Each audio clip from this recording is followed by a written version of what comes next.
Tomorrow, Project Healthy Minds is going to be hosting its annual World Mental Health Day and Festival in the Gala that they're holding in New York City. Those events are going to be featuring thought leaders and celebrities like Demi Lovato and Chance the Rapper. But joining us right now to talk about it is Carson Daly. He's the host of The Voice and co-host for Today. He's going to be hosting the festival's gala. We're also joined by Phil Schermer. He's the CEO and founder of Project Healthy Minds. And gentlemen, welcome to both of you. Thanks, Becky. Thanks for having us. Appreciate it. Thanks for being here. Phil, why don't we start off talking about what this project is and what it's bringing? Yeah. Look, at the core of what Project Healthy Minds does, there's 65 million Americans with a mental health condition. 60% don't know where to go to find help. And the core of what we do is build a digital platform to help connect Americans to mental health care. And our World Mental Health Day Festival and Gala, as you know, stigma is an enormous issue in America, and it's about creating one place for thought leaders to talk about mental health. And what you guys have created with the website is a way like an Expedia, where people can go and find the best ways to get the mental health care they need. Exactly. We talk about it as an open table or Expedia for finding mental health services. It should be as easy to find mental health services in America in 2024 as it is to book a flight, a hotel, or a restaurant reservation. Agree. Carson, why don't we talk about how you two met? I think it was back in 2017. Yeah, so my mental health journey is one that I hadn't really talked about. So we did a piece on Kevin Love, the basketball player on the Today Show, who had written an article for the Players Tribune about having a panic attack during an NBA basketball game. And as this piece is running on the Today Show, Craig Melvin, my colleague, is sitting next to me, and I said to Craig, this happened to me at MTV years ago. I've had this exact experience. He asked me about it. I ended up talking about it on the air, and I ended up probably for the next month or two, the producers, everybody really reacted to that mental health story you told. So it ended up being, now it's this work that I do. And I met Phil on the heels of that. He came in to launch Project Healthy Minds. He came in with a rapper named Logic, who had done a song that was the national crisis line for the National Suicide Hotline. It was on the MTV VMAs, and the calls for the crisis line went up 50%, and it really struck a chord with me that in popular culture, there wasn't this much advocacy being done in mainstream. And it just seemed like a lot of people needed help.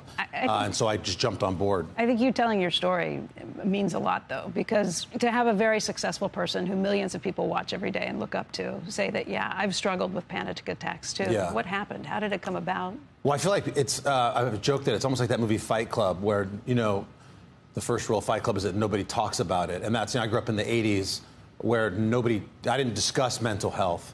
One stat that we always like to tout is that the time that elapses between somebody who has a mental health symptom and when they actually go out and get help, that time period is 11 years. So that's what I was going to ask. Can you just, for the audience, because I think a lot of people suffer from either anxiety or depression or panic, but they don't know. They don't know if this is actually a mental health crisis or an issue for them, or this is just a momentary, right? It's very hard to self-diagnose yourself. Totally. If you will.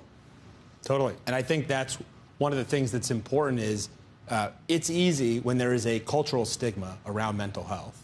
It's easy to justify to yourself that how you might feel isn't really anything serious. And so it's easy then to put it off. And part of what we need to do, like all things in healthcare, is get people started earlier in their journey working on their mental health, the same way you work on your physical health. Right.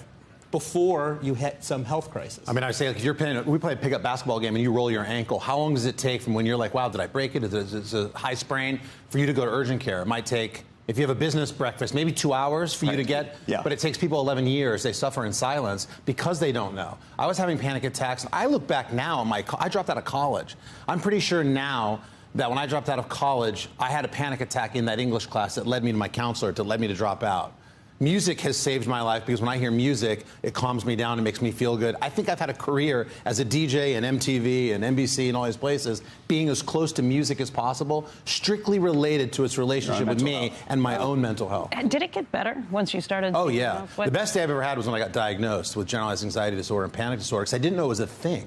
I thought I was losing my marbles. I really thought I had no idea what was going on. I didn't know that your brain could literally send a false signal to your body and tell you that there's an imminent threat here and you need to get out of this room when that actually doesn't exist. I didn't know that was a model.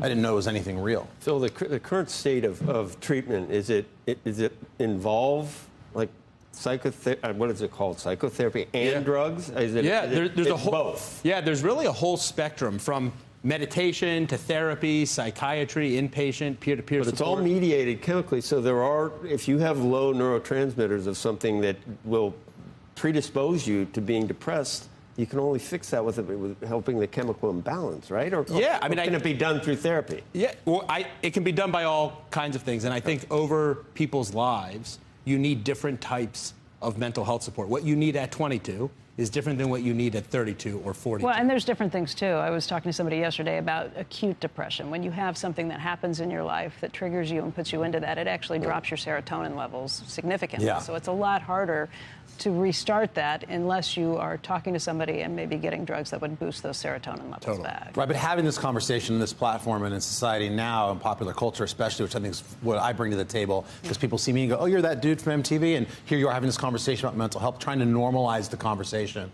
or break the stigma.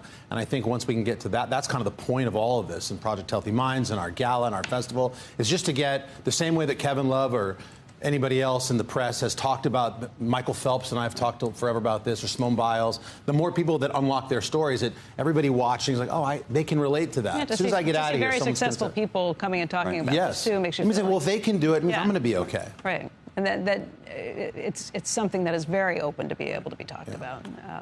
I just love that you call yourself that dude from MTV. I remember watching. I know, it's right here. I'm having Press Live right I'm now. having Like, flashbacks of it right now. Right. Right. Do you guys ever shut down Times Square? Like, does InSync ever stop by No. CNBC anymore? No, No. you know. Elmo. No? Elmo? Yeah. Elmo. Naked Elmo But he's outside. naked. Oh, gosh. Elmo's always naked, though, if you think Oh, that's about true. Yeah. And the naked cowboy once in a while. Oh, is he still around? I don't think I haven't seen him in a few years. Every That's day the so naked I think cowboy he's was gone. here. Yeah, he was here until about COVID. Oh, wow. And we've lost